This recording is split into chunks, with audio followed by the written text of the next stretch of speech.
नमस्कार, news state UP UK के digital platform में आप सभी का स्वागत है और मैं हूं आपके साथ आशिमा त्यागी। झांसी, बीते रात जिस तरह से झांसी के मेडिकल कॉलेज में भीषण हादसा हुआ, दर्दनाक घटना आई जिसमें 10 नवजात की मौत हो गई, वो कहीं ना कहीं हर किसी के दिल को झकझोर रही है और हर किसी के मन में सवाल कौन रहा है कि आखिर इन नवजात मासूमों की मौत का जिम्मेदार कौन है। हालांकि जिम्मेदारी की बात हो रही है, जांच की बात हो रही है, लेकिन सवाल ये उठता है कि जब इस तरह की घटनाएं सामने आती हैं तभी क्यों ये जांचा परखा जाता है, क्योंकि इसके बाद हम देख रहे हैं उत्तर प्रदेश के कई जिलों में लगातार मेडिकल कॉलेज में अधिकारी पहुंच रहे हैं और तमाम जो सेफ्टी मेजर हैं उनको जांचा परखा जा रहा है। इसी पर चर्चा करेंगे, हमारे साथ अरुण जुड़ेंगे। और देखिए, जिस तरह से झांसी में पूरी हिंसा जिस तरह से ये पूरी घटना घटी है, उसके बाद से हर किसी का जहन जो है वो कई सवाल खड़े यहाँ पर कर रहा है, क्योंकि जब हम सोने की तैयारी में थे वहाँ मेडिकल कॉलेज में जो है चीख पुकार मची हुई थी। वो बच्चे शायद उन्हें पता भी नहीं होगा, वो अपनी मदद के लिए किसी को बुला भी नहीं सकते थे,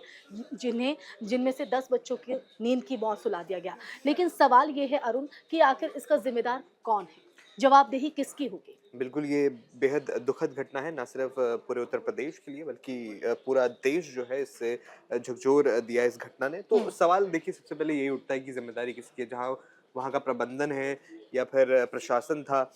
और ये सारे सवालों के जवाब तो तभी मिल पाएँगे जब जो रिपोर्ट है, जाँच की रिपोर्ट है जो डिप्टी सीएम ब्रजेश पाठक कह रहे हैं कि 24 घंटे के अंदर रिपोर्ट सामने आ जाएगी। लेकिन देखिए, ऐसा पहली बार नहीं हुआ है कि अस्पताल में इस तरह का हादसा हमने देखा। हमने गोरखपुर की पिछला जो एक बहुत दुर्घटना घटी थी, हुँ। ऑक्सीजन की कमी की वजह से जो है काफ़ी जानें गई थी। तो देखिए ऐसा पहली बार तो हुआ नहीं है। आप ऐसी किसी घटना के बाद जागते हैं, ठीक है? ये मैं सिर्फ़ एक सरकार या एक राज्य की बात नहीं कर रहा हूँ, बिल्कुल। ओवरऑल ऐसी स्थिति है। हुँ। एक ऐसी घटना के बाद, दुखद घटना घटना के बाद जहाँ इतनी जानें चली जाती हैं, उसके बाद आप जागते हैं, एक्शन लेने की बात कहते हैं, उसके बाद फिर से वो जो है कहीं न कहीं प्रशासन हीला-हवाली या होती है, बिल्कुल ढुलमुल रवैया। प्रबंधन सो जाता है। हुँ। तो देखिए, कड़ा एक्शन लेने की ज़रूरत है, चाहे डिप्टी सीएम यहाँ कह रहे हैं कि जाँच की रिपोर्ट जो है आएगी, उसके बाद कार्रवाई की जाएगी। लेकिन लेकिन दोषी तो एक तरह से अगर देखा जाए और तो वो आँखों के सामने ही है, क्योंकि जब हम लोगों को सुन रहे थे जिन्होंने अपने बच्चों को खोया है या फिर तलाश में हैं, जिनको अभी तक अपने बच्चे नहीं मिल पाए हैं, उनका भी अभी कुछ पता नहीं है कि वो किस कंडीशन में है, कहाँ हैं। ऐसे में कुछ जो पीड़ित परिजन हैं, उनका ये भी कहना था कि स्टाफ जो है वहाँ पर उतना मौजूद नहीं था जितना होना चाहिए था, केवल 2 नर्स थी और कुछ सिक्योरिटी गार्ड थे। अगर शायद स्टाफ होता और वो सजग भी होता तो ये घटना रोकी जा सकती थी और जो बच्चे गए हैं, उनकी ज़िंदगी को बचाया जा सकता था। देखिए ऐसी स्थिति में आपको ट्रेनिंग दी जाती है या जो भी स्टाफ वहाँ पे मौजूद था उनकी मतलब इस तरह की सिचुएशंस हैंडल करने के लिए ट्रेनिंग होती है, बाकायदा अलार्म सिस्टम्स होते हैं, हुँ। अस्पताल है, कोई छोटी बात बात तो है नहीं। हुँ। इतने सारे इंटेंसिव केयर यूनिट्स हैं वहाँ पे। ये तो हुँ। अभी स्पेशल केयर था बच्चों के लिए, और भी सारे यूनिट्स होते हैं। तो देखिए सिस्टम्स होते हैं क्या, लेकिन सवाल वही है कि क्या वो सिस्टम काम कर रहे थे उस वक़्त? हुँ। ये तो अब जाँच रिपोर्ट में सामने आएगा। अगर नहीं काम कर रहे थे, तो वहाँ किसकी लापरवाही थी? किसको ध्यान देना चाहिए था कि उनकी चेकिंग करवाई जाए? क्योंकि आप जो पेशेंट्स हैं, वो आगे मतलब बीमारियों से जूझ रहे हैं या इमरजेंसी की स्थिति में वो पहले से है। हुँ। ऐसे में अगर आपके अपने अस्पताल के इमरजेंसी सिस्टम्स काम नहीं कर रहे हैं, आप अंडर स्टाफ़ हैं, हुँ। आपके पास उस स्थिति से निपटने के लिए स्टाफ़ ही नहीं है, तो फिर आप खुद देखिए, ऐसी ये घटना को सवाल मैंने आमंत्रित कर अरुण रहे हैं। ये इसलिए करा क्योंकि जिस तरह से पूरे हादसे को हम देख रहे हैं, जिस तरह से तस्वीर वहाँ से सामने आई या लोगों का जो बयान सामने आ रहा है, जो प्रत्यक्षदर्शी है, उनकी तरफ से, तो ये सवाल इसलिए उठना लाज़मी हो जाता है कि चलिए ठीक है, अग्निशमन यंत्र वहाँ पर मौजूद नहीं थे, वहाँ पर उस स्टेज पर हीला-हवाली रही, लेकिन लोग तो थे, अगर स्टाफ तो था, ये भी जानकारी सामने आ रही है कि ये जो आग लगी थी, वहाँ पर एक नर्स होती है, वो पाइप को कुछ को ठीक करने ऑक्सीजन पाइप को ठीक करने की कोशिश करती है, माचिस वहाँ पर जलाती है। तो हुँ। देखिए, आप इसी से समझ सकते हैं कि कितना संवेदन यहाँ पर कितना गंभीर था चीज़ें, कि नर्स को यही नहीं पता था कि जिस वो वार्ड में है वहाँ पर माचिस जैसी चीज़ का इस्तेमाल नहीं किया जाता है। देखिए, पहले तो कई सारे इसमें बातें कही जा रही हैं, कुछ कह रहे हैं कि शॉर्ट सर्किट की वज़ह से हुआ, जो हुँ। वहाँ पे विक्टिम्स हैं, उनका कहना है कि नहीं, जिस तरह से आपने ज़िक्र किया कि हुँ। माचिस का इस्तेमाल किया जा रहा था। तो देखिए, ये तो अब जाँच का विषय है कि इसमें क्या है। डिप्टी सीएम का जो बयान था, उसमें उन्होंने कहा कि ऑक्सीजन की मात्रा अधिक थी, इस वज़ह से जो है आग पकड़ ली गई। तो देखिए, जब ये चीज़ हो रही थी, धुआँ वहाँ से निकलता है, जो औरतें वहाँ पे बच्चों को दूध पिलाने जा रही थी, उन्होंने ये धुआँ धुआँ देखा और बाद में सारी चीजें हुई। लेकिन वही बात है कि आपको ध्यान रखना चाहिए था ना। आप वहां पर इतने, वो कोई आम वार्ड तो था नहीं, बिल्कुल। वो स्पेशल केयर यूनिट गंभीर था। जो स्थिति बिल्कुल। में बच्चे होते हैं उनको वहां पर रखा जाता है, तो नवजात वेरी बच्चे थे, सेंसिटिव बिल्कुल जोन। बिल्कुल। और ऐसी इतने स्पेशलाइज्ड जोन में इस तरह की दुर्घटना हो लापरवाही। जाना, बिल्कुल ये लापरवाही है। और इसमें जो भी इसमें जिसका भी नाम आएगा या संलिप्तता होगी, उन पर एक्शन लेना बहुत जरूरी होता है, हो जाता है। इसमें मैं वो उस घटना का भी जिक्र करना चाहूंगा जब देखिए आप, इतनी बड़ी दुर्घटना हो जाती है।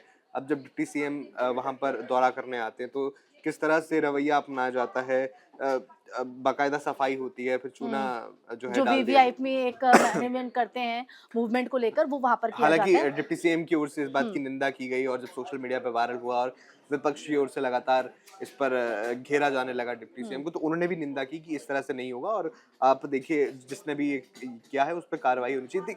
आपको पूरे सिस्टम को ये समझने की जरूरत है, चाहे आप सियासत की बात कर ले, चाहे जो प्रबंधन है, आप इस तरह से लापरवाही नहीं कर सकते, क्योंकि आपकी लापरवाही का मतलब है कि इतने सारे लोगों की जान चले जाना। देखिए नवजात बच्चे थे, जी। उनको पता, वो अभी दुनिया में अभी आए ही आए थे, भी और नहीं। उनके बिल्कुल, और परिजनों पर किस तरह से क्या बीत रही है। हमने लोगों की बातें सुनी, उनकी बाइट सुनी, किस तरह से वो दुख में है। कहा तो ये भी गया जब बिल्कुल, जब जिस तरह से ये पूरा सिनेरियो सामने आ रहा है और एक के बाद एक खुलासे यहाँ पर हो रहे हैं, हालाँकि जाँच में ही पूरी तस्वीर जो है वो बिल्कुल क्लियर हो पाएगी, और उसी की वजह से ये सवाल खड़ा हो रहा है कि ये वाक़ई हादसा है, ये मानवीय लापरवाही है या फिर टेक्निकल खामी है? क्योंकि अगर दोनों ही चीज़ों में अगर हम देखें, तो हीला-वाली तो ज़रूर है और दोषी बिल्कुल। सबके सामने हैं। और यही वजह है कि डिप्टी सीएम की ओर से 3 तरह से जो है इस 3 एंगल जाँच बिठाई गई। बिठाई गई है। और देखिए आप, इतना बड़ा नुकसान हुआ है परिवारों का, और वो किसी भी सहायता राशि से उसको पूर्ण नहीं किया जा सकता, लेकिन फिर भी राज्य सरकार की ओर से 5-5 लाख रुपए का मुआवजा जो है वो देने का ऐलान लेकिन किया गया आपको है। लगता है कि जो मुआवज़े का ऐलान बिल्कुल किया गया है, जो ये उस पीड़ा अपूर्ण को, उस क्षति है, ज़ख्म बिल्कुल। को भर पाएँगे? शायद वो कभी ज़िंदगी भर ना भुला देने बिल्कुल। वाला ज़ख्म दे गया है मुझ उन परिवारों को, जिन्होंने अपने 10 बच्चों को खोया है, और जिन्होंने मतलब कहीं न कहीं, जब एक माँ गर्भवती होती है, तो वो उस क्षण को जीती है, बहुत सपने संजोती बिल्कुल। है। शायद वो अपूर्णीय क्षति है। बिल्कुल, देखिए आप सिर्फ़ सहायता राशि से इसको कवर अप नहीं कर सकते। आपको इतनी बड़ी घटना हुई है, आपको ये इंश्योर करना होगा, चाहे वो राज्य सरकार की ज़िम्मेदारी है या पूरे देश भर की बात करूँ। देखिए, हुँ। सिर्फ़ उत्तर प्रदेश की बात नहीं है, पूरे देश में जो है कई और अस्पताल देखिए ऐसे हैं यही जहाँ पे वजह है कि, सिस्टम ठीक है मैं आपको बीच में रोक रही हूँ, आप कंप्लीट कीजिएगा।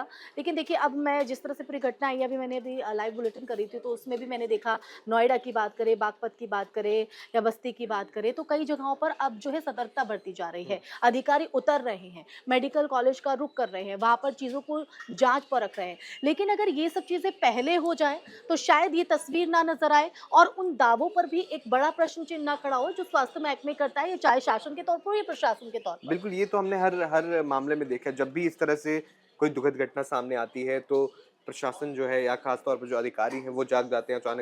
अचानक से चेकिंग होती है, फिर रिपोर्टें बनाई जाती हैं। हुँ। लेकिन 1-2 महीने बाद इन रिपोर्टों को फिर से धूल खाने के लिए रख दिया जाता है, और फिर से हम देखते हैं कि लापरवाही बरती जाती है, हुँ। और इस तरह की घटना फिर से सामने आ जाती है। अब इसमें भी हम यही देख रहे हैं कि जैसे इस तरह की घटना सामने आई है, निंदा हो रही है, और अधिकारी फिर से सड़कों पर हैं, मुआयना दिख कर रहे रहे हैं, हैं। देख रहे हैं, बिल्कुल। और लेकिन मुझे डर इस बात का यही है कि 1-2 महीने बाद फिर से जो है कोई ध्यान नहीं देगा इस तरह की, कि लापरवाही फिर से ना हो। इस पर यानी कोई जो है एक रूटीन चेकअप यहाँ पर होते रहना चाहिए इन बिल्कुल। चीज़ों का भी। देखिए ये तो ज़िम्मेदारी वहाँ के स्थानीय प्रशासन की है, या जो मेडिकल प्रबंधन है, उनकी ज़िम्मेदारी है कि आप इस तरह से रेगुलरली चेकअप्स होते रहें, क्योंकि आप किसी की जान के साथ खेल रहे हैं। आप वहाँ पर जो लोग हैं, वहाँ पर चाहे ये जो नवजात बच्चे थे, वो स्पेशल केयर यूनिट में इसीलिए थे क्योंकि वो अभी पूरी तरह तरह से स्वस्थ नहीं थे। उनकी हुँ। देखभाल की जा रही थी। अगर जहाँ पे देखभाल की जा रही है, वहाँ जो का ही प्रीमेच्योर प्रबंधन बेबी थे बिल्कुल, उसमें कुछ। प्रबंधन सही नहीं है, तो देखिए आप इस तरह की घटनाओं को आमंत्रित कर रहे हैं, तो ये बहुत ज़रूरी बन जाता है प्रशासन के लिए, या जो भी अस्पतालों का जो प्रबंधन है, या जो भी हुँ। ज़िला स्तर के अधिकारी है, उनके लिए बहुत ज़रूरी हो जाता है कि रेगुलरली इस तरह के चेकअप्स हों, ताकि भविष्य में इस तरह की घटना सामने ना आए। फिर हुँ। चाहे वो जो फायर अग्निशमन यंत्र हो। बिल्कुल, वो यंत्र हैं, उनकी देखभाल हो, उनकी एक्सपायरी डेट्स चेक करना हो, या प्रॉपर सिस्टम हो, या फिर लेकिन कितना यहाँ स्टाफ वहाँ पे मौजूद रहे वो रात भी। के समय, बिल्कुल। हाँ, वो सारी तो ये चीज़ देखना तमाम बहुत ऐसे ज़रूरी है। पहलू हैं जिस पर शासन और प्रशासन दोनों को ही यहाँ पर ध्यान देना होगा, क्योंकि जो दावे यहाँ पर किए जाते हैं वो सिर्फ हवा-हवाई नहीं होने चाहिए, बल्कि उनको अमल में लाया जाना चाहिए। अगर शायद अमल में यहाँ पर लाया होता तो शायद ये तस्वीर ना दिख रही होती, और ये तस्वीर ना दिख रही होती तो हम ये चर्चा भी नहीं कर रहे होते। ख़ैर, लेकिन आगे बढ़ते हैं, और जिस तरह से अब ये तस्वीर सामने आई है, जाँच की बात तो यहाँ पर हो रही है, लेकिन आपने वो तस्वीर भी देखी होगी जब बच्चों को वहाँ पर निकाला जा रहा था, वो बेहद उसको बयाँ कर पाना, उस बिल्कुल। पीड़ को अ, शब्दों में बोल पाना वो बहुत असंभव सा है।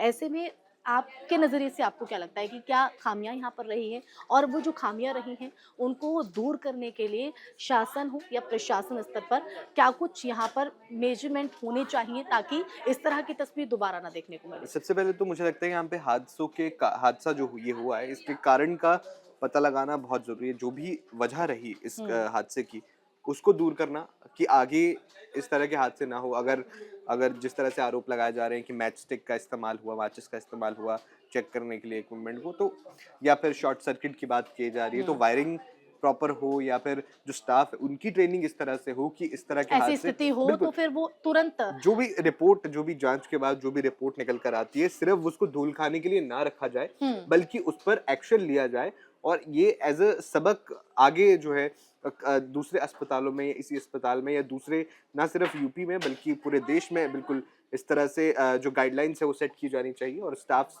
और को भी सख्ती से उस पर कहीं न कहीं सख्ती से बिल्कुल उस पर कार्रवाई होनी चाहिए। और ये भी देखा जाना चाहिए कि ये जो गाइडलाइंस अगर बनाई जाए या रिपोर्ट के तहत जो भी फैसला लिया जाए, वो जमीन पर अमल हो उतरे। रहे हैं, बिल्कुल सिर्फ वो कागजों पर नहीं, हुँ। जमीन पर भी उनका असर देखा जाना चाहिए। तो देखिए, मेरे ख्याल से कलेक्टिव रिस्पॉन्सिबिलिटी बन जाती है, चाहे वो अच्छा, एक चीज़ और यहाँ पर चलिए, ये तो ठीक है, ये तो एक उस स्तर पर हो गया कि मैनेजमेंट के स्तर पर हो गया।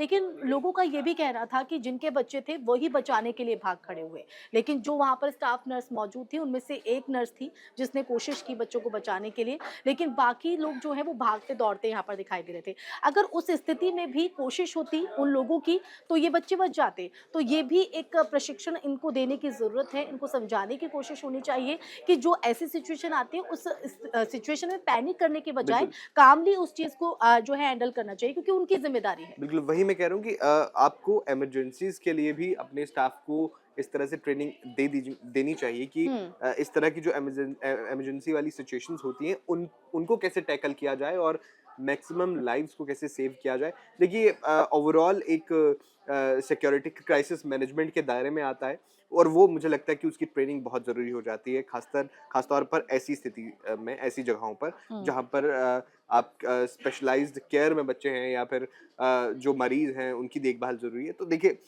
स्टाफ को साथ-साथ में स्टाफ की ट्रेनिंग को देखा जाए, या फिर जो सिस्टम्स है उनको दुरुस्त किया जाना यहाँ पे बहुत ज़रूरी है। बहुत ज़रूरी है, लेकिन अब आखिर में मैं आपसे इसमें जो सियासत हो रही है, जैसे कि आपने गोरखपुर वाली चीज़ का ज़िक्र किया, ज़ाहिर तौर पर जब ये कोई पहली तस्वीर नहीं है, इससे पहले भी जब इस तरह के हादसे आते हैं और दोबारा इस तरह की चीज़ें रिपीट हो, तो ज़ाहिर तौर पर सवाल खड़े होते हैं शासन पर भी और प्रशासन पर भी। अखिलेश यादव ने भी ट्वीट किया है जिसमें उन्होंने गोरखपुर की बात करके, जो सियासत अब हो रही है इस पर, इसको आप किस तरह से देख रहे हैं? देखिए, मुझे लगता है कि ऐसे मुद्दों पर सियासत ना की जाए तो ही बेहतर है, लेकिन जो दूसरे विपक्ष है उनके सवाल भी जायज़ हैं कि आप इस तरह के जो है मामले हैं या दुर्घटनाएं उनको कैसे होने दे रहे हैं, आपको बिल्कुल केयर करनी चाहिए। मुझे लगता है कि सियासतदानों या जो भी पॉलिटिकल पार्टीज हैं उनकी जिम्मेदारी भी बनती है कि ऐसे मामलों में सियासत की जगह क्या हम आगे स्टेप्स ले सकें, जिनकी वजह से ऐसे जो है यानी विपक्ष मामले। की भूमिका सिर्फ यही नहीं हो कि सवाल उठाना, बल्कि वो भी धरातल पर उतरे और देखे कहीं कुछ खामी है तो उस बिल्कुल खामी को उठाकर कहीं ना कहीं जनता के बीच और शासन के सामने भी रखनी चाहिए, बजाय ये कि आरोप प्रत्यारोप बिल्कुल बयानबाजी। तो जाहिर तौर पर जिस तरह से ये पूरी हृदय विदारक घटना हुई है, उसके बाद सवाल यही कौन रहा है कि आखिर इन 10 नवजात बच्चों की मौत का जिम्मेदार कौन है। जांच की बात हो रही है, और जांच के बाद भी अगर जो चीजें निकलकर सामने आएंगी उसको धरातल पर किस तरह से उतारा जाएगा, इसमें कार्रवाई क्या होगी, और क्या सिर्फ ये कार्रवाई उन जख्मों पर मलहम लगाने का काम कर पाएगी, ये बड़ा सवाल हो जाता है। इसी के साथ चर्चा में यही विराम लगाएंगे, फिर हाजिर होंगे एक नए टॉपिक के साथ। नमस्कार। न्यूज नेशन अब व्हाट्सएप पर खबरों के ताजा अपडेट के लिए न्यूज नेशन के इस क्यूआर कोड को स्कैन करें